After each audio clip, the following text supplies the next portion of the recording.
São empresas que, de uma forma ou outra, conseguiram, no parlamento, desonerações, não pagam impostos. O que é que o governo está propondo? Vamos cortar linear 10%. Quando o governo apresenta tudo isso, houve uma grita. A grita é do andar de cima. Eu acho que o Haddad foi feliz quando falou o cara que mora na cobertura tem que pagar o condomínio.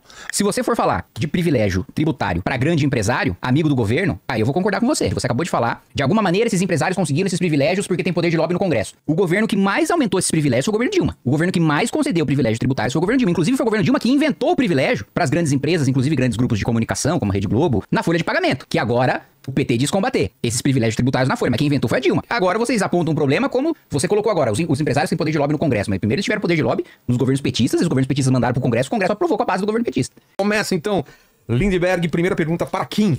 Eu vou pro centro do debate que tem no Brasil hoje, essa coisa do IOF, quem vai pagar a conta? Taxação dos mais ricos, desigualdade tributária. Veja bem, nós estamos no meio dessa crise, derrubaram o decreto do IOF do Lula. Para mim tem um motivo, Kim. O governo fez uma negociação onde mexeu no decreto do IOF, retirou vários pontos e teve que apresentar uma medida provisória para cobrir 10 bilhões. Qual foi a proposta do governo Lula? Taxar as bets. As bets, sinceramente, se tem um problema hoje no Brasil, é isso. A quantidade de gente viciada, a quantidade de dinheiro que sai do varejo e pagam poucos impostos. Então ele pediu para aumentar de 12 para 16 a tributação das bets. Tem um outro projeto que está nessa medida provisória do governo. Os bancos. A gente sabe que os grandes bancos no Brasil ganham muito. Existe uma coisa aqui no Brasil que chama juros sobre capital próprio. Só existe isso no Brasil. Isso é uma invenção que permite às maiores empresas e os bancos deixar de pagar tributos. Só um dos maiores bancos no Brasil, em cima desses juros de capital próprio, deixa de pagar 5 bi. O que é que fez o Lula e o Haddad? Colocaram também elevação da tributação dos juros de capital próprio. O que fez o governo também mais? Diz o seguinte, fintechs.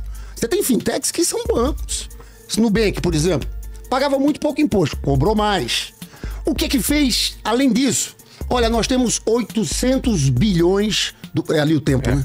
800 bilhões de gastos tributários. Isso não é aumento de imposto, são gastos. São empresas que de uma forma ou outra conseguiram, no parlamento, desonerações, não pagam impostos. O que é que o governo está propondo? Vamos cortar linear 10%. Quando o governo apresenta tudo isso, houve uma grita.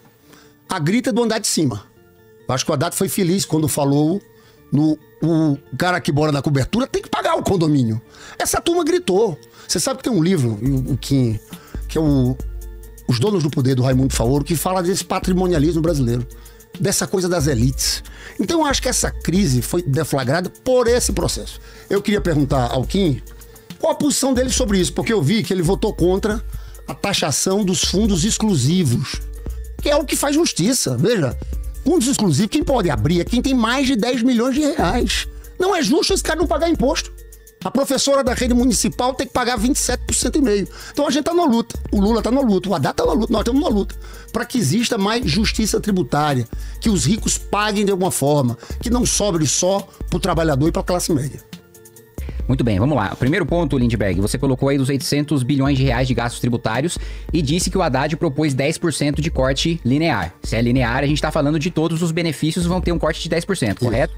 Os dois primeiros gastos tributários, Lindbergh, o primeiro é o simples. A gente tá falando dos mais pobres. A gente tá falando de pequenas, médias empresas. Esse é o primeiro maior gasto tributário. Então a gente vai cortar 10%, a gente vai aumentar 10% na tributação em cima dessas pequenas, em cima dessas médias empresas. O segundo maior gasto tributário, Lindbergh, é dedução do imposto de renda com saúde e dedução do imposto de renda com educação. Então a gente vai penalizar ainda mais a classe média, que já paga dobrado, porque a classe média paga imposto alto, não tem educação, então precisa pagar uma escola privada, não tem saúde de qualidade, então precisa pagar um convênio.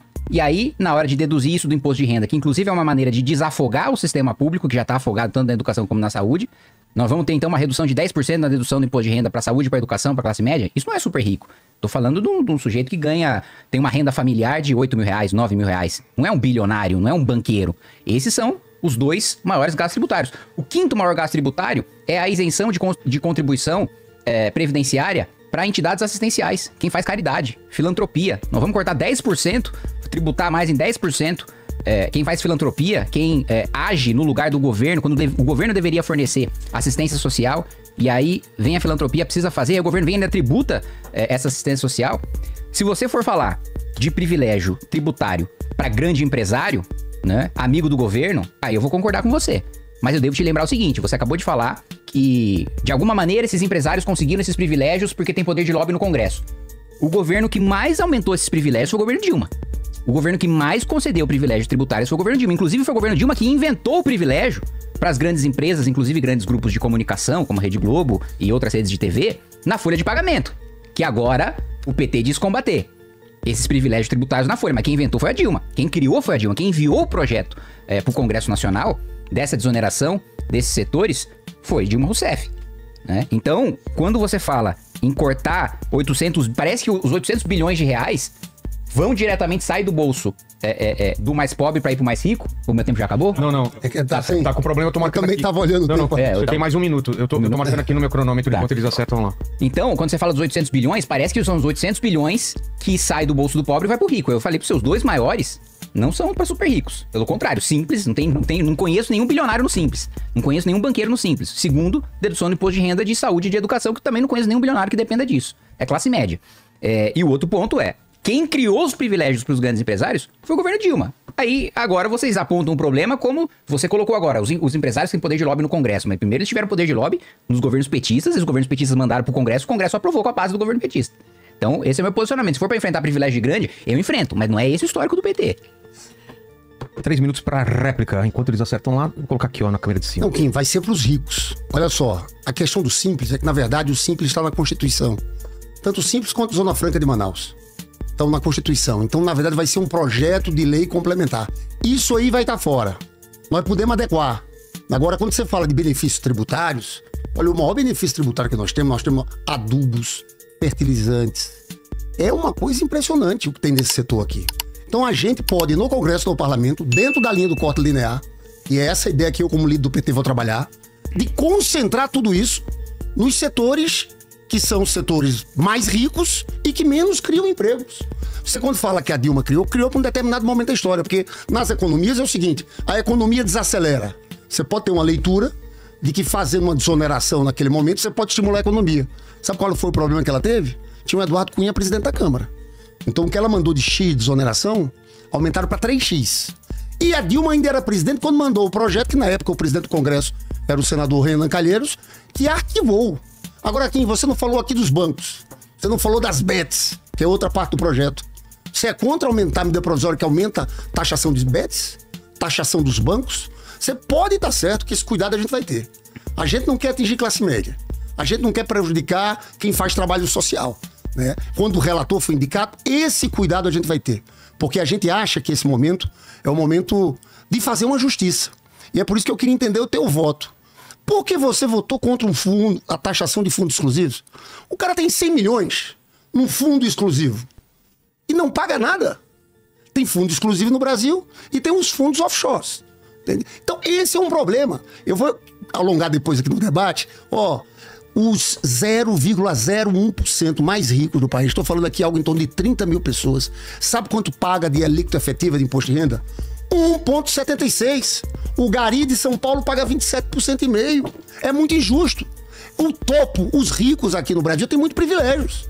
E eu acho que chegou a hora do Congresso mexer com esse tema, colocar o dedo na ferida. Seguinte, agora é a sua pergunta. Como você tem 3 minutos, a gente sempre abre também, que você pode comentar o que ele falar e deixar a pergunta pro final. São 3 minutos para a pergunta pro Lindenberg. Não, vou responder muito rapidamente o que ele me perguntou, dizendo que em relação a Bet, não tenho nada contra, né? Pode fazer a tributação. Em relação a banco, não vai mudar nada. Por quê? Se a gente mantém o oligopólio dos bancos, como sempre existiu, e inclusive os presidentes de Banco Central indicados durante os governos petistas sempre mantiveram o mesmo oligopólio bancário desde Lula 1 até hoje. E lembrando também, né, Lindbergh, você tá falando aqui sobre privilégio, sobre os super ricos, sobre os banqueiros, mas Lula lá atrás colocou o Meirelles de presidente do Banco Central, né? Um banqueiro, um representante do sistema financeiro. Então, se você aumenta o tributo sobre os bancos, sem você quebrar o oligopólio, o banco simplesmente vai repassar isso para a taxa de juros. Hoje, não é à toa que o pobre paga 400% na taxa de juros no cartão de crédito rotativo. Por quê? Porque não tem concorrência. O banco cobra quanto quer. Eles combinam entre si com a anuência do Banco Central. Aliás, o Banco Central hoje, sob Galípolo, indicado por Lula, autoriza, não vê problema no Banco de Brasília, no BRB, comprar o Banco Master, que tá cheio de pilantragem de maracutaia lá dentro, comprando título podre, precatório, empresa em recuperação judicial, e aí a gente utilizando o dinheiro público do Banco de Brasília para cobrir o rombo, né, da roubalheira que foi feita no Banco Master, e o presidente do Banco Central, indicado por um petista, então deveria ser um cara que ia enfrentar o mercado financeiro, devia ser aquele cara que ia enfrentar os ricos, enfrentar os bancos. Afinal, o Lula reclamava do Campos Neto dizendo que ele era representante dos bancos, dos ricos, etc. Indicou o Galípolo, agora até você critica o Galípolo. Agora diz que ele tá adotando a mesma política do Campos Neto, mas e aí? Não foi o Lula que nomeou? O Lula nomeou errado? Nomeou mal? Uma pergunta que eu quero fazer é o seguinte, Lindbergh. Dentro da sua lógica de cortar privilégio, dentro da sua lógica de fazer um enfrentamento aos ricos, o PT, na legislatura passada, votou a favor do aumento do salário de deputado, senador, presidente e ministro. Deputado, senador, presidente e ministro já faz parte do 1% mais rico da população. Você acha que faz sentido falar em combate a privilégio, combate a mais rico, e aumentar o próprio salário de deputado, aumentar o próprio salário de senador, aumentar o salário do presidente da república? Esse é o primeiro ponto. Segundo ponto, recentemente foi votado o aumento do número de deputados. Não só mais gasto, como também mais uma distorção na representatividade. Principalmente eu que represento o estado de São Paulo, ficou mais diluído, a gente tem mais povo e menos deputado que outros estados. E o PT votou, na sua maioria, acho que você votou também a favor, de aumentar o número de deputados, né? E aumentando os gastos. O Lula publicou a medida provisória, beneficiando a Âmbar, que é a empresa de energia dos irmãos Batista, tirando 2 bilhões de reais do dinheiro do pagador de imposto pobre e passando pro bolso do bilionário dos irmãos Batistas. Taxa das blusinhas, cobrou 20% dos mais pobres, né? 88% de quem comprava online é de baixa renda, por causa do lobby do velho da Van, da Magazine Luiza, das Americanas, né? Então, o Lula atendeu o velho da Van, a Haddad atendeu o velho da Van. Como tá com o velho da Van agora? Como a gente pode falar de taxar pobre e mandar bilhão pra quem já é bilionário e falar em combater os super ricos?